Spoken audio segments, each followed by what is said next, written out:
Hola, me presento, mi nombre es Diego Alejandro y hoy les voy a hablar sobre qué son los hidrocarburos, características principales de los hidrocarburos y desventajas de estos. Bueno, para empezar, los hidrocarburos son compuestos químicos formados únicamente por átomos de carbono e hidrógeno. Estos elementos se combinan de diferentes maneras para formar diversas estructuras que pueden ser simples o complejas. Los hidrocarburos se encuentran principalmente en combustibles fósiles como el petróleo, el gas natural y el carbón, que son fuentes de energía clave en el mundo moderno. Existen también dos tipos de hidrocarburos: los hidrocarburos saturados, también conocidos como alcanos, que tienen enlaces simples entre los átomos de carbono, y los insaturados como los alquenos y alquinos, que tienen dobles o triples enlaces. Dependiendo de cómo se organicen los átomos de carbono, los hidrocarburos pueden ser lineales, ramificados o cíclicos. Bueno, ahora les voy a dar las características principales de los hidrocarburos. Son compuestos apolares, lo que significa que no se disuelven en agua, pero sí en otros solventes no polares, como el éter y el benceno. Tienen diferentes estados físicos. Los hidrocarburos más simples, o sea que tienen menos cantidad de carbonos, como el metano o el etano, son gases a temperatura ambiente. Otros, como el hexano, son líquidos y algunos alquenos más grandes, que tienen más cantidad de carbonos, son sólidos. Otra característica es que son combustibles, lo que los convierte en una de las principales fuentes de energía. Al quemarse liberan energía en forma de calor y luz, lo que los hace muy útiles en la vida cotidiana. Y por último, pueden reaccionar de diferentes maneras, principalmente a través de reacciones de combustión y de polimerización, que son clave en la industria química. Y por último, vamos a hablar sobre las desventajas de los hidrocarburos. La primera podría ser la contaminación ambiental, puesto que al quemarse liberan gases de efecto invernadero como el dióxido de carbono, que contribuyen al calentamiento global y a la contaminación del aire. Otro podría ser que no son renovables. Los hidrocarburos provienen de fuentes fósiles que tardan millones de años en formarse, lo que significa que algún día se agotarán si no encontramos alguna alternativa para el uso de estas. Y por último, existe el riesgo de derrames. Durante la extracción y el transporte de petróleo, pueden ocurrir derrames que pueden afectar gravemente a los ecosistemas, especialmente los ecosistemas acuáticos. O también, por ejemplo, otra causa que podría ser relevante es el fracking para la extracción de petróleo, como les venía diciendo, puesto que esta utiliza. Buenas tardes, el día de hoy con mi grupo, que anteriormente ya habíamos explicado muchos términos sobre los hidrocarburos. Voy a continuar explicando qué es la huella de carbono y su relación con los hidrocarburos. Em, bueno, empezando, los hidrocarburos, pues para entender este tema un poquito mejor, son moléculas orgánicas compuestas completamente de carbono e hidrógeno. Anteriormente, uno de mis compañeros ya se había tomado la molestia de explicar qué eran estos, pero para poder también entender un poquito mejor lo que es la huella de carbono, pues también le voy a enfatizar. Su quema libera dióxido de carbono, pues, por el que está formado, que es un gas de efecto invernadero que contribuye al cambio climático. Y la huella de carbono se refiere a las emisiones de CO2 y otros gases de efecto invernadero que se reproducen durante el ciclo de vida de un producto de actividades. Ok, pues también para que tengamos aún más claro lo que es la huella de carbono, aunque lo he dicho anteriormente, que es la cantidad de gases de efecto invernadero emitidos directa o indirectamente por una persona.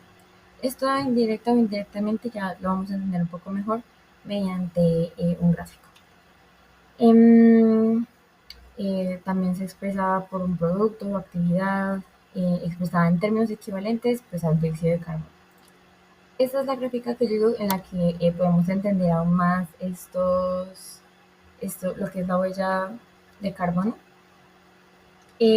Acá podemos ver distintos factores que atribuyen a dicho impacto ambiental, como lo que es la compra de energías para uso propio, los vehículos de compañía, la combustión de combustibles, la redundancia, el uso de productos y servicios consumidos, actividades terciarias. Todo esto, en la parte de arriba se ven algunos compuestos, como lo es el CO2, el óxido nitroso, entre otros, que también, como mencionaba antes, después se puede generar de forma indirecta o directa. Esto es la forma en la que impacta ya dentro de la atmósfera. Por ejemplo, lo que son vehículos de compañía, los combustibles son formas directas. Los compuestos que contienen estos hacen que lleguen muchísimo más rápido a la atmósfera, y pues esto ciertamente tiene a empeorar un poquito más que todo esto. Pero lo que queríamos centrarnos más en esto pues era la relación. Entonces, en conclusión, su relación se basa en la emisión de CO2, puesto que la quema de todos estos gases y el uso de la producción que tenemos, pues obliga a que pues, todo esto pase. El impacto ambiental, su uso de energía, porque pues está, al ser producida, pues también genera cierto impacto, y los gases de efecto invernadero. Y ya con esto vamos a finalizar. Espero que haya quedado claro lo que es la huella de carbono. Muchas gracias. Bueno, a continuación yo les voy a hablar de los hidrocarburos y las complicaciones que tiene este en el medio ambiente y al cambio climático. Bueno, en primera parte tenemos las emisiones de gases del efecto invernadero, gases como el gas natural, el petróleo y el carbón, liberan grandes cantidades de dióxido de carbono, lo cual esto afecta y provoca el cambio climático. De segunda tenemos la contaminación del aire, que es durante la quema de hidrocarburos, este suelta partículas muy finas que hacen que contamine el aire y afecta a la calidad de vida del ser humano. En tercera parte tenemos los derrames de petróleo en los océanos y suelos terrestres, ya que esto tiene grandes y, por decirlo así, problemáticas para el medio ambiente y para la biodiversidad que en ella se encuentra. De cuarta parte tenemos la contaminación del agua, que es gracias a la explotación de hidrocarburos, generan grandes cantidades de aguas residuales, lo cual esto causa grandes daños irreversibles en los hábitats y los ecosistemas para los seres humanos y para los animales. De quintas tenemos la deforestación y pérdida de la biodiversidad, ya que para hacer la explotación de los hidrocarburos y la exploración se necesita infraestructura, lo cual las grandes empresas lo utilizan y deforestan así los terrenos. Bueno, la huella de carbono es la cantidad de gases que contaminan el aire, ¿no? Entonces, uno podría hacer el dióxido de carbono, el CO2. El CO2 lo producimos al realizar actividades diarias, por ejemplo, cuando usamos el carro, cuando prendemos la luz o cuando compramos productos. Estos generados hacen que el planeta como que se caliente, lo que contribuye al cambio climático. Entonces, la huella de carbono es como dejar una marca con lo que hacemos diariamente.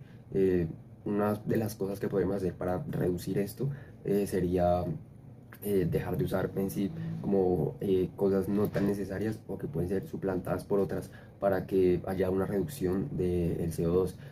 Un claro ejemplo sería, en vez de utilizar el carro, utilizar métodos más amigables para el planeta, como lo pueden ser carros con energía o en busca del desarrollo sostenible, o también utilizar la bicicleta, utilizar otros métodos para llegar a donde necesitemos sin necesidad de utilizar el carro o algo que utilice CO2, por ejemplo, ¿no? También podríamos hacer es no eliminar la producción de CO2, sino minimizarla. Un ejemplo sería no utilizar el carro, que es como un bien privado que tenemos, sino que podríamos utilizar un servicio público, ya que este consume como un poquito más que un carro, pero lo que va a hacer es que va a llevar a más personas y va como que a reducir la cantidad de CO2 producida y va a brindarnos lo que necesitamos, que es como el transporte que requerimos. Otra opción sería la reducción de energía.